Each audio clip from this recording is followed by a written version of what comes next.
Baik, Assalamualaikum warahmatullahi wabarakatuh. Kami bertemu lagi dengan saya, Siti Mutaharo, dalam mata kuliah Bahasa Indonesia. Dan kali ini kita akan belajar tentang bagaimana teknik membaca karya ilmiah.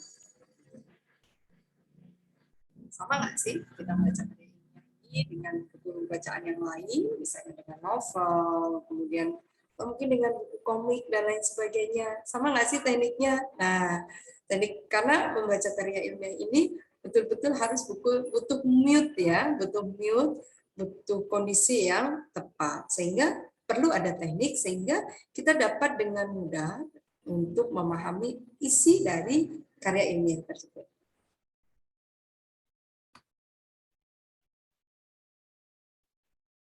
Pendahuluan ya, para peneliti kita juga nantinya kalau dengan menjadi dosen atau peneliti juga bisa harus membaca dan memahami banyak paper ilmiah.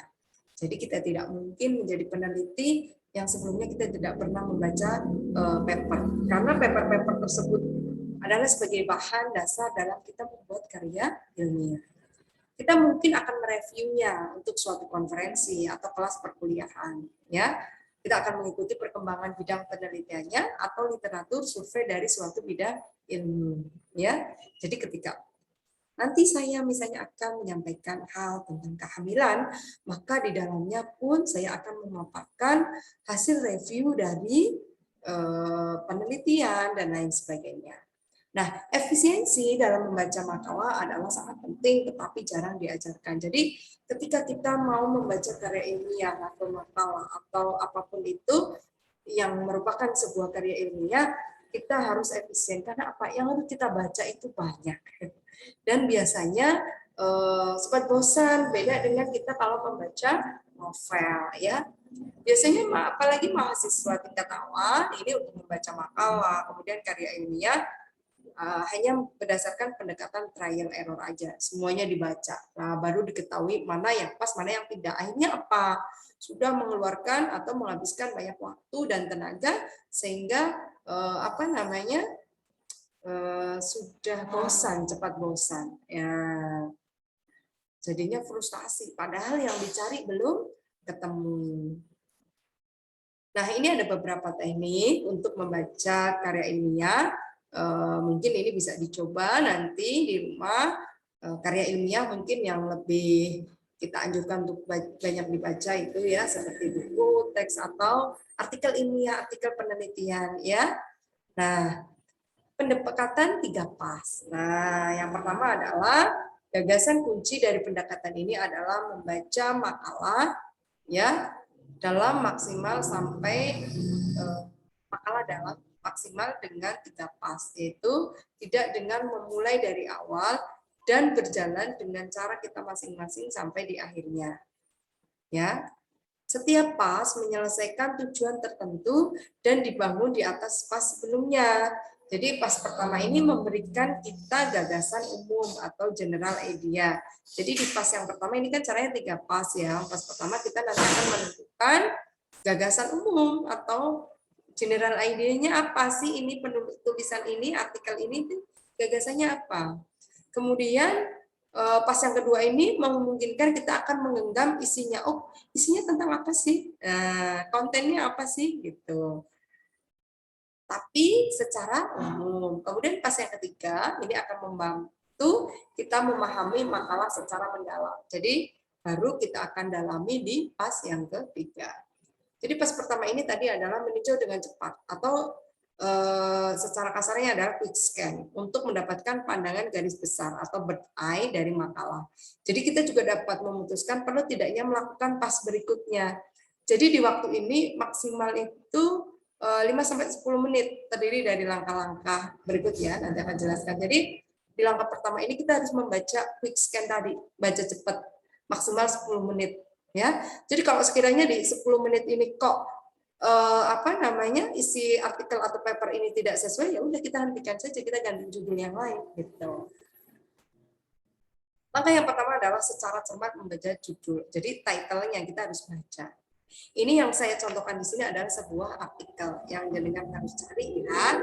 Artikel itu kan jenengan harus cari artikel penelitian baik Indonesia maupun bahasa asing, bahasa Inggris. Nah, kita harus cermat membaca title-nya, judulnya, ini tentang apa sih? Kemudian abstrak. Nah, di abstrak ini nanti akan ada kata kuncinya. Kata kuncinya apa di situ? Dia akan membahas tentang apa? Dia akan, ini artikel penelitian tentang apa? Nah, kemudian introduction-nya atau pendahuluannya. Jadi setelah kita baca judulnya apa, kemudian kita lihat abstraknya, kemudian kita pendahuluannya. Nah, membaca judul bagian dan judul bagian dan subbagian atau bab dan subbabnya, tetapi mengabaikan isi bagian-bagian tersebut. Jadi setelah kita baca judul utama, kemudian kita membaca abstrak, kemudian baca pendahuluan, kita baca judul setiap bagiannya. Misalnya bagian introduction-nya, pendahuluannya, habis itu biasanya adalah isinya, kemudian hasil penelitiannya, hasilnya, kemudian pembahasannya. Tapi tidak usah dibaca, jadi secara singkat saja. Nah, kemudian kita baca conclusion-nya. Kesimpulannya apa sih hasil penelitian ini? Nah, ini penting nih ya. Kita baca nih di sini. Nah, kemudian kita lihat referensinya, daftar pustakanya, dan menandai pustaka yang sudah kita baca. Jadi quick scan ini dalam pas pertama ini dalam 10 menit kita harus apa? Yang pertama saya ulangi adalah baca judul, abstrak, pendahuluan, kemudian subbagiannya saja, judul bagiannya saja dengan mengabaikan isi dari bagian, kesimpulan, kemudian referensinya. Ya, jadi ini quick scan harus selesai dalam 10 menit. Jika tidak sesuai, kita hentikan, kita ganti. Namun jika ini sesuai, kita akan melanjutkan dengan pas yang berikutnya. Jadi di akhir pas ini kita harusnya itu sudah mampu menjawab 5C kategori. Apa sih jenis artikelnya, jenis makalahnya, papernya ini apa? Analisnya, ya, analisis dari sistem yang ada. Kemudian yang kedua adalah konteksnya. Apa saja makalah lain yang terkait? Basis teori yang digunakan itu menganalisis apa?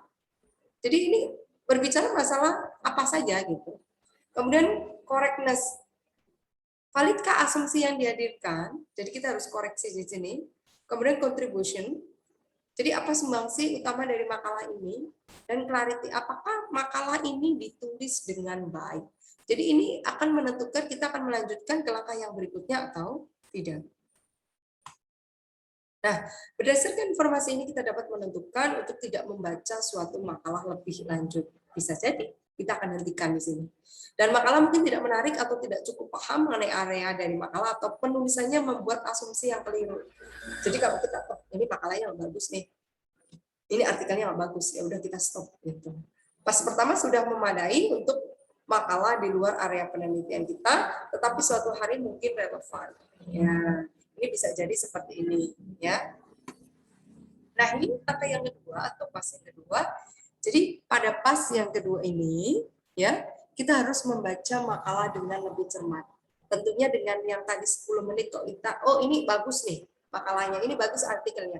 Kita lanjutkan dengan membaca lebih cermat, tetapi mengabaikan detail, seperti langkah-langkah pembuktian. Ini membantu kita merekam poin-poin kuncinya.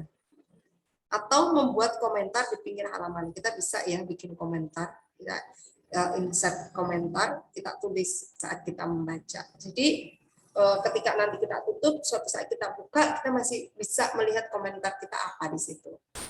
Nah, langkah pada pas kedua ini adalah kita perhatikan gambar. Biasanya di artikel penelitian itu pasti ada gambar. Dia ada diagram, dia ada tabel. Kita pahami dengan seksama. Berikan perhatian lebih terhadap grafik, karena tentunya gambar seperti tabel, grafik, diagram ini akan lebih mudah kita pahami dibandingkan dengan narasi atau parafrase. Jadi apakah sumbernya dilabeli dengan tepat, apakah hasil ditunjukkan dengan bar error, sehingga kesimpulan secara statistik bersifat signifikan. Jadi kita akan melihat nih dari diagramnya, ini hubungannya signifikan enggak? Oh ini hasil penelitiannya seperti apa, itu akan sangat mudah dipahami ya. Kalau saya seperti itu, saya lebih suka langsung lihat di tabel. Hasilnya apa sih ini penelitiannya? Karena semua ada di situ gitu. Jadi ingatlah untuk menandai referensi yang belum dibaca dan relevan. Ini adalah cara yang baik mempelajari dan memahami lebih jauh mengenai background dari makalah. Jadi kita bisa kasih tanda ya. Soalnya kadang-kadang kita lupa ini udah dibaca belum, kita udah dipahami belum, mana yang sesuai, mana yang enggak. Kalau saya gitu. Kalau yang saya sesuai, saya tandai semua, saya kumpulkan jadi satu. Biasanya seperti itu. Nah, pas kedua ini memerlukan waktu sampai dengan 1 jam. Ini memang agak lama ya, apalagi kalau artikelnya itu halamannya sangat banyak atau makalahnya banyak. Setelah pas ini dijalankan, kita seharusnya sudah mampu menangkap isi dari makalah. Karena kita sudah mampu merangkum tujuan utama dari makalah dengan fakta-fakta yang mendukung. Jadi tingkatan detail seperti ini sangat berguna untuk makalah yang menarik bagi kita, tetapi tidak menjadi jiwa kekhususan dari penelitian kita. Nah, kadangkala kita tidak memahami suatu makalah bahkan pada akhir pas kedua. Jadi kita udah quick scan, kayaknya bagus. Baca lagi mendalam, kok kita belum memahami isinya apa ya. Apalagi kalau bahasa asing, kita tidak terbiasa membaca bahasa asing. Ya, saya sendiri juga butuh latihan ya baca jurnal gitu ya. Tapi kalau sekarang harus dipaksa gitu. Nah ini disebabkan oleh apa? Subjek yang merupakan hal yang baru bagi kita. Jadi kadang-kadang kita membaca sesuatu artikel yang baru yang belum kita pernah terjun di dalamnya. Misalnya saya seorang bidan, saya fokusnya di sini adalah saya lebih banyak mengaplikasikan ilmu saya mendalami dalam kehamilan. Maka ketika saya melihat artikel-artikel penelitian di luar itu, maka saya harus mendapatkan effort dan energi yang lebih. Jadi misalnya saya harus belajar membaca artikel penelitian tentang kontrasepsi atau kesehatan reproduksi. Saya biasanya harus belajar lebih dalam gitu. Nah, penulisnya mungkin menggunakan teknik eksperimental atau membuktikan yang tidak kita pahami sehingga bagian terbesar dari makalah kita tidak dapat mengerti gitu.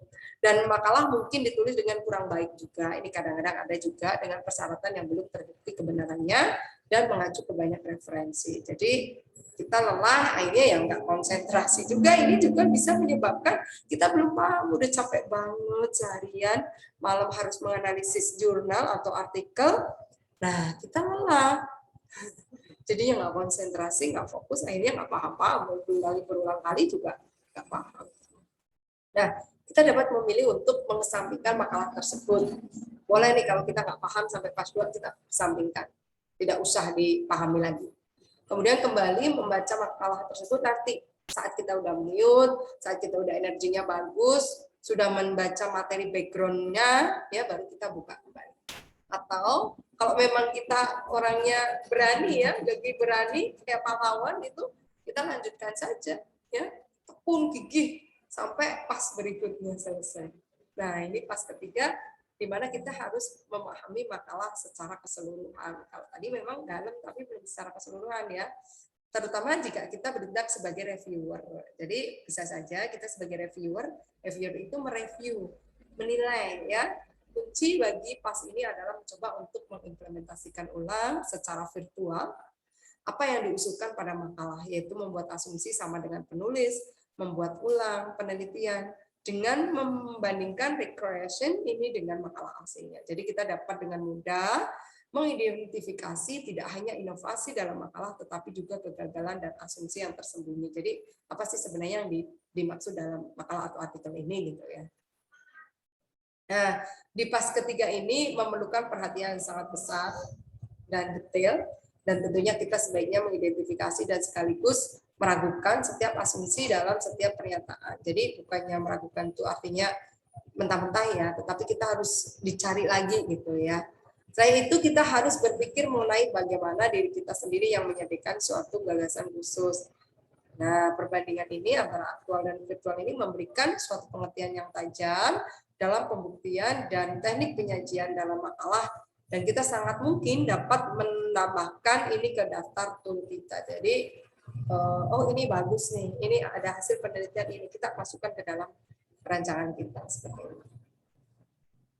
Nah, ini bisa menghabiskan waktu lebih banyak ya, 4 atau 5 jam. Tapi kalau saya sih biasanya nggak terlalu selama ini ya bagi pemula. Jadi kalau saya baca terlalu lama saya justru pusing. Saya lebih baik dalam waktu yang lebih cepat gitu ya membaca. Nah, pada akhir pas ini kita harusnya telah mampu merekonstruksi struktur keseluruhan dari makalah langsung di dalam memori kita. Jadi sudah ngerti isinya itu apa. Jika mampu untuk mengidentifikasi titik-titik kekuatan dan kelemahannya. Secara khusus, kita harus mampu menunjukkan dengan tepat poin-poin asumsi implisit, citation, yang hilang padahal merupakan penelitian yang relevan, sisi potensial, dengan teknik eksperimental dan analitik. Nah, itu tadi tentang cara membaca karya ilmiah, nanti bisa dicoba sendiri, Anda dengan jurnalnya, artikel yang Anda diperoleh dari jurnal, artikel penelitian, saya harap dengan membacanya, latihannya bukan membaca buku, tapi adalah membaca artikel penelitian pada jurnal tertentu. Terima kasih, selamat mencoba.